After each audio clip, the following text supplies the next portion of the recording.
Salut! Bienvenue dans cette nouvelle vidéo où je vais vous apprendre ou vous apporter quelques conseils pour gagner confiance en vous. Une des choses les plus bêtes mais aussi les plus simples, fais semblant jusqu'à ce que tu le fasses pour de vrai. En anglais, fake it until that you make it.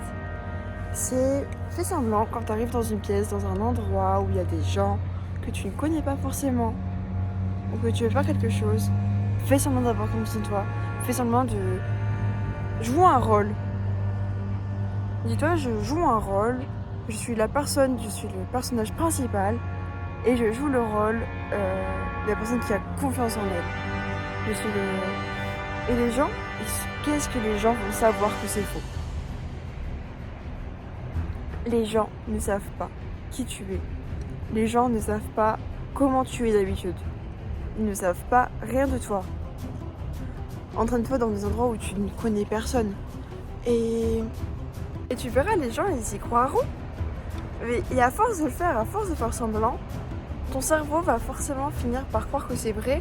Et tu vas avoir pris l'habitude de le faire. Et pour toi, ce sera naturel. Il faut 21 jours pour prendre une habitude. 21 jours, c'est même pas un mois. Un mois à faire semblant. Jusqu'à ce que ça devienne vrai. C'est dans une question d'attitude.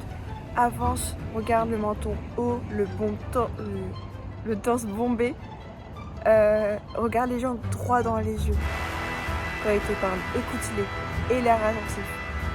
Enfin, sois attentif à ce qu'ils disent. Et quand tu leur parles, et l'air naturel. Et puis, en fait, il faut savoir que ce que tu penses, tu le dis. Ce que tu dis, tu le fais. Et c'est ce que tu fais qui est ce que tu es. C'est, par exemple, tout bête. Tu vas penser tout le temps, en te regardant dans le miroir, que t'es gros ou grosse. Je vais parler de ça parce que c'est un cas personnel, du coup je saurais un peu plus en parler.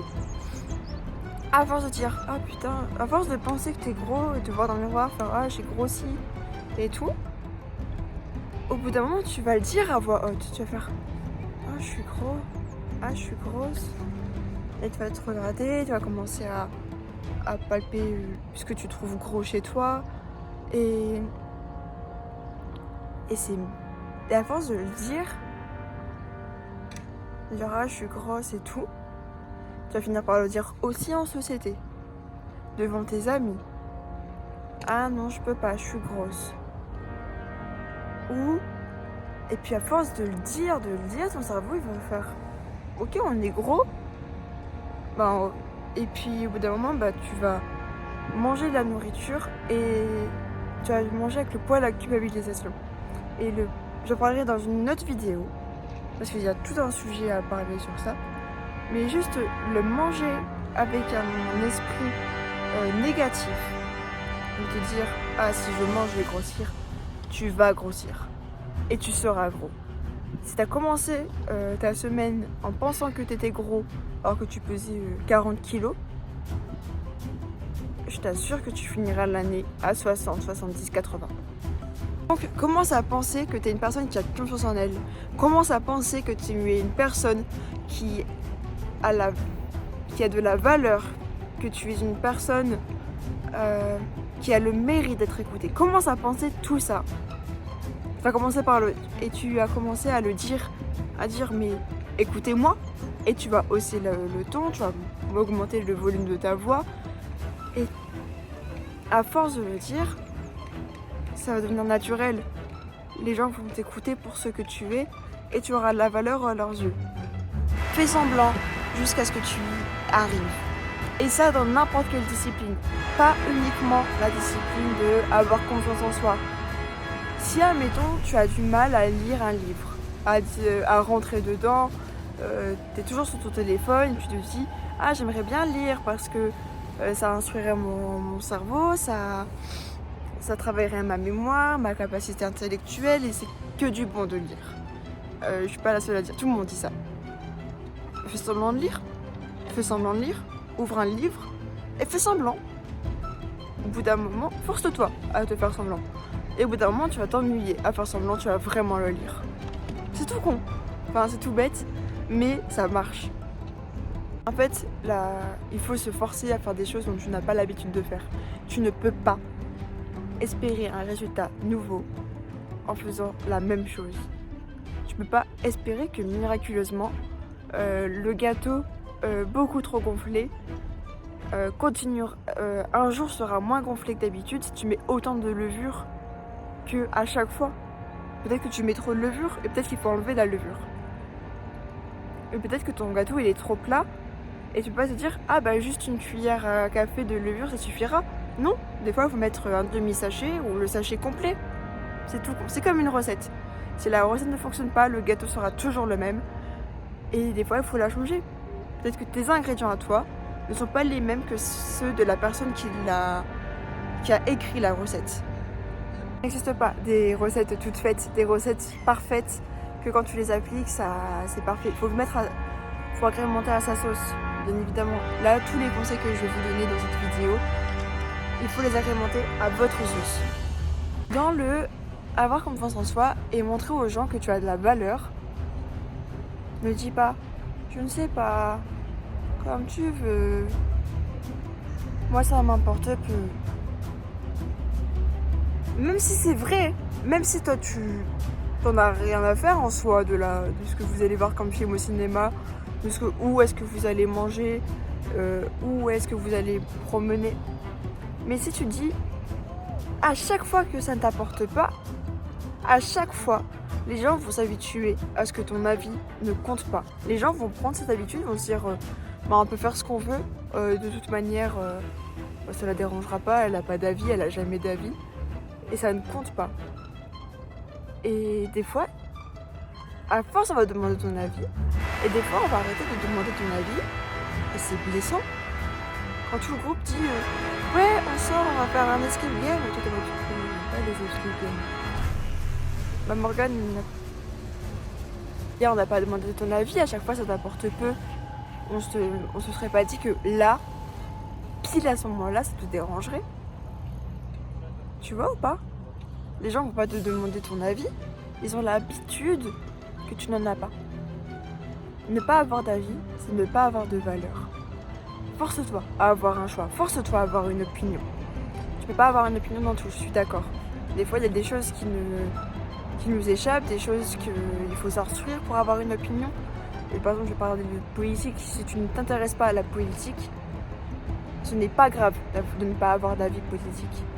Mais des trucs bêtes du genre où on va manger, quel film ce soir, c'est pas important. T'as besoin d'être super instruit pour avoir une réponse. C'est un avis personnel. C'est à l'intérieur de toi que tu sais ce que tu préfères ou ce que tu aimerais moins faire. Et puis si ça t'apporte peu, réponds une réponse au hasard. McDo ou Burger King? Toi, t'es en mode les deux c'est bien, les deux c'est pas bien. J'ai pas trop d'envie particulier. J'ai juste un burger et des frites. Bah choisis. Dans ta tête, tu réfléchis. Et puis tu dis McDo. Mais au moins les gens disent ah bah on a posé la question parce que nous on ne savait pas la réponse. Là elle nous a répondu. Et on lui redemandera son avis la prochaine fois. Ton avis doit avoir une importance. Tu dois avoir une importance. Tu dois avoir de la valeur aux yeux des gens et pour ça il faut que tu aies de la valeur à tes propres yeux. Si tu n'as pas de valeur pour toi-même, comment veux-tu que les gens en aient pour toi?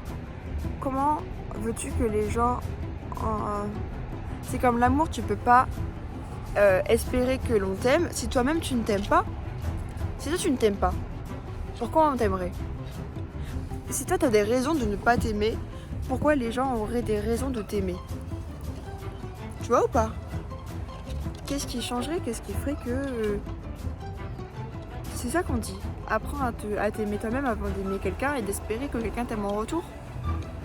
Nouveau point.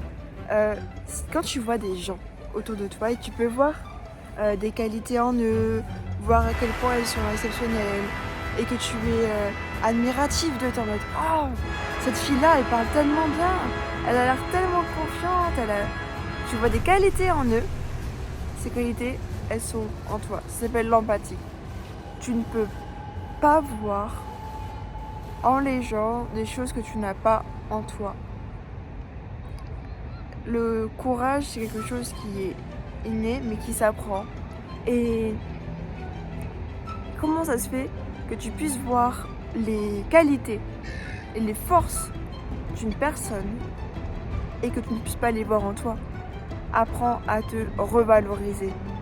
Revalorise-toi, fais le point de tes points forts, fais le point sur tes points faibles.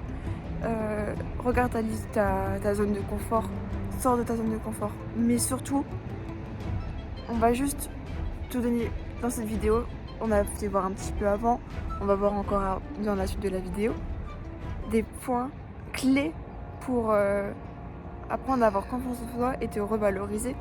Et peut-être que je vais faire une vidéo uniquement sur se revaloriser. Mais se revaloriser, se donner de la valeur, de l'importance à ses propres yeux, c'est important pour avoir confiance en soi. Je dis apprends à te connaître. Quand je dis apprends à savoir tes points faibles et tes forces, c'est important de savoir comment tu es, tes qualités, tes émotions, tes défauts, pour que tu puisses t'auto-évaluer et que quand une personne te dit « Ah, tu es comme ça », tu dis « Oui, je suis comme ça ». Et je sais comment faire pour passer au travers de ça, je sais comment faire et je travaille pour régler ça. Par exemple, quand j'étais petite, souvent j'étais surprise quand on me disait « Ah, tu es hypersensible, Baby ».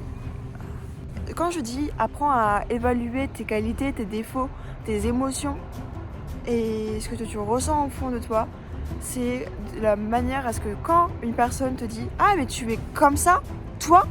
Je dis « Mais oui, je suis comme ça, mais je sais comment faire pour régler si c'est un problème, je sais comment faire pour m'améliorer, je sais comment faire pour devenir meilleure. » Quand on me disait « Ah, Babylone, t'es trop hypersensible, tu pleures tout le temps », j'étais tout le temps surprise, je fais « Ah, Ah bon ?» Et puis j'ai appris à travailler sur moi pour ne plus pleurer pour un oui ou pour un non. Bon, ça fera toujours partie de moi, l'hypersensibilité. Mais je pleure beaucoup moins. Il faut apprendre à travailler sur soi, sur ses forces et ses faiblesses, sortir de sa zone de confort pour apprendre à devenir meilleur. Un exemple très bête. Ou un exemple très perso, c'est quand ce matin j'étais au travail et j'ai dû monter sur un escabeau. Il y a quelques temps, je n'aurais pas été capable du tout de monter dessus. Parce que j'avais le vertige, j'avais pas confiance en moi, il y a mon poids et plein d'autres choses.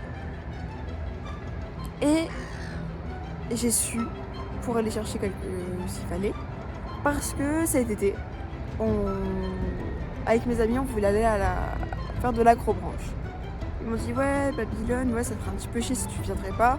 Et on a vraiment envie de faire de l'acrobranche. On a vraiment, dans le parc, il y a d'autres activités, mais elles sont beaucoup moins fun. Et même rapport qualité-prix, payer 20 balles pour faire une activité qui va durer 30 secondes, ou payer 20 balles pour faire une activité qui va durer 1 heure. Voilà. Et du coup, je me suis forcée et j'avais peur. Je me souviens, juste le monsieur, il nous a fait des explications. Je me suis mis à pleurer, j'ai fait mais je ne serais jamais capable. À l'acrobranche, il y avait piste verte, bleue, rouge et noire. Et moi, je te vois Et du coup, je me souviens à ce moment-là, il y a mon copain, il fait Morgane, si tu veux pas le faire, tu le fais pas. Mais s'il te plaît, essaye. Juste la piste verte, elle est à 1 mètre du sol. Même si tu tombes, tu te feras pas mal. Et si jamais la piste verte, ça ne te va pas du tout, bah tu nous accompagnes juste à pied et puis c'est pas grave.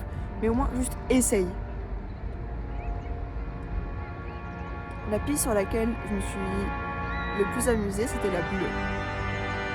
Je suis allée jusqu'à la piste rouge. Et juste la piste noire où je suis descendue, j'ai dit non, ça va être trop pour moi. Parce que j'avais vraiment du mal. Hein. Je crois à un moment donné, j'ai pleuré, j'ai failli vomir parce que j'avais vraiment le vertige. Et du coup, je ralentissais un petit peu le groupe, c'est vrai. Mais j'étais avec des personnes qui m'aimaient et qui étaient là pour me supporter et m'encourager et qui m'ont aidé à aller le plus loin possible. Et vraiment, je regrette pas. Là, actuellement, je suis sur un petit ponton. On voit le sol en dessous. On voit que c'est de l'eau. Genre, je suis au-dessus du lac. On voit derrière moi. Avant, si je voyais s'il y avait en dessous du pont, j'aurais vraiment très peur. Mais là, je trouvais que la vue était pas mal. Et comme c'est un endroit où c'est pas mal fréquenté et je voulais qu'on m'entende bien, j'ai préféré juste me poser là avec mon chien. Et voilà. Questionne-toi toi-même. Apprends à savoir pourquoi tu es comme ça, pourquoi tu agis de cette manière, à savoir pourquoi tu réagis différemment, pourquoi tu es... En fait, questionne-toi. Dis pourquoi à ce moment-là je ressens cette émotion, pourquoi j'ai cette addiction, pourquoi j'ai ça. Et une fois que tu travailles dessus, tu peux régler le problème. Déjà, affirmer que tu as un problème et demander de l'aide. Je n'ai jamais regretté d'avoir demandé de l'aide. C'est gratuit, ça demande de l'aide. Une fois que tu as avoué que tu avais un problème, tu as fait 50% de la démarche. Car une fois que tu en es conscient, tu ne peux pas passer au travers et tu vas tout faire pour te soigner et aller de l'avant. Par exemple, moi, comme je l'ai dit, mon rapport au vertige, c'est un rapport à mon corps. Et je me disais, bah ouais, mais imagine ça casse parce que je suis trop lourde.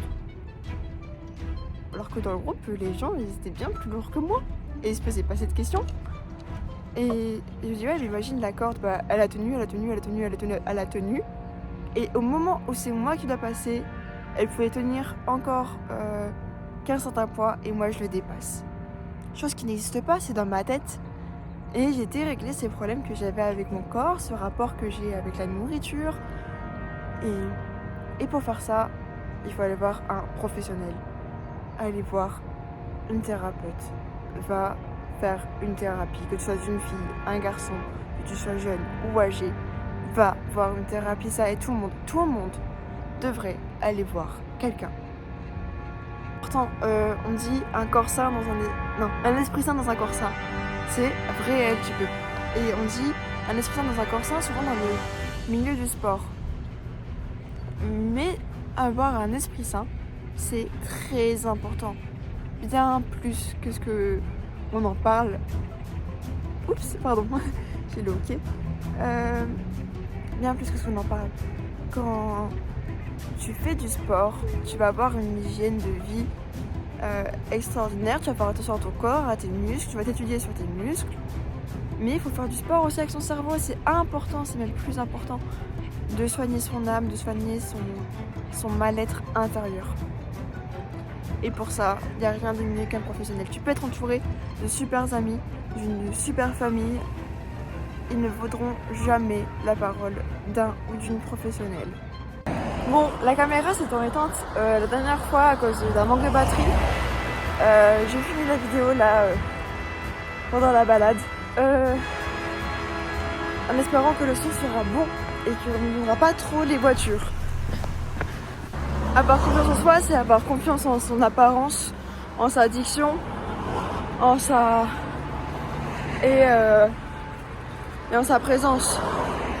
Et l'apparence joue beaucoup. Avoir confiance en soi, c'est s'habiller dans des vêtements dans lesquels on se sent à l'aise, dans lesquels vous vous sentez vous-même. Vous coiffer avec des coiffures, des inspirations que vous pouvez trouver chez votre voisin, à l'école, au travail, dans la rue, mais aussi sur des inspirations Pinterest, sur les réseaux sociaux, ou sur Instagram, ou sur votre chanteuse préférée. Le maquillage aussi aide beaucoup à la confiance en soi. Donc voilà, prenez soin de votre apparence, faites en sorte qu'elle vous ressemble et qu'elle vous mette à l'aise. Ne mettez pas des vêtements parce que c'est la mode, parce que c'est beau, si vous n'êtes pas à l'aise dans vos baskets. Un conseil simple mais facile à réaliser et efficace, c'est valorisez-vous par la parole. Dites-vous tous les jours face à votre miroir à quel point vous vous trouvez beau, à quel point vous vous trouvez intelligent, à quel point trouvez 5 compliments à vous faire à vous-même tous les jours. Au début c'est pas facile, au début c'est un petit peu superficiel, et puis plus les temps passent et plus tu es en mode mais qu'est-ce que j'ai pas encore dit, mais il y a tellement de choses. Ça peut paraître bête, mais la première personne qui doit avoir confiance en vous, c'est vous-même. Il y a une phrase qui dit Si je vous demande de citer toutes les personnes que vous aimez, ou toutes les choses que vous aimez dans la vie, en général, combien de temps cela vous prendrait-il? Il y a peut-être quelque chose qui va paraître tout bête, mais la première personne qui doit avoir confiance en vous, c'est vous-même. J'ai lu, il y a une phrase qui dit « Si je vous demande de citer toutes les personnes ou toutes les choses que vous aimez, combien de temps ça prendrait pour que vous vous citez vous ?» Donc prendre confiance en soi, c'est d'abord un travail d'amour propre, un travail de apprendre à aimer sa propre compagnie et à se valoriser soi-même. Et c'est tellement bien plus vague, c'est tellement on doit prendre confiance en soi dans son apparence, en sa personnalité, en sa voix, en ce qu'on veut faire, en ses idéaux politiques, en ses convictions. C'est plein de choses qu'il faut prendre en compte pour construire une personne et qu'il faut avoir confiance pour avoir à 100% confiance en nous. Et si c'est si important, c'est parce que c'est la confiance qui nous permet d'avancer, c'est la confiance qui nous permet de concrétiser. Et est-ce que vous irez travailler avec une personne ou fonder des liens amicaux ou amoureux avec une personne en qui vous n'avez pas confiance? Non? Et pourtant, vous devez construire une vie, vivre et être heureux, car je pense que c'est un peu la quête de tout être humain, le bonheur. On doit apprendre à vivre avec soi-même. C'est pas un peu contradictoire de se dire je vis avec moi-même, mais je n'ai pas confiance en moi? Vos animaux et vos amis vous font confiance. Pourquoi pas vous? Bon, cette vidéo n'est pas complète. Elle est à compléter, elle est à faire une partie 2, voire une partie 3. Mais c'est parce que c'est le genre de vidéo que je vois beaucoup sur le YouTube américain. Mais que je n'ai pas vu en France. Donc il y a peut-être des parties que j'ai repris de certaines youtubeuses. C'est possible. Mais c'est des youtubeuses qui sont certes sous-titrées, mais en anglais. Et je me dis que c'est pas forcément simple de comprendre lorsqu'on n'est pas anglophone ou qu'on n'a pas des bases en anglais, parce qu'on a très peu en France, je trouve, surtout si on se contente uniquement de l'éducation nationale. Et donc voilà, je voulais parler selon mon point de vue. Dernier plan devant le palais des festivités pour la fin de la vidéo. J'espère que ça vous a plu. Je vous laisse me le dire en commentaire. Partagez-le à des amis ou à des proches qui auraient besoin de regarder la vidéo. Et un like, ça fait toujours plaisir. C'était Babylone. À plus!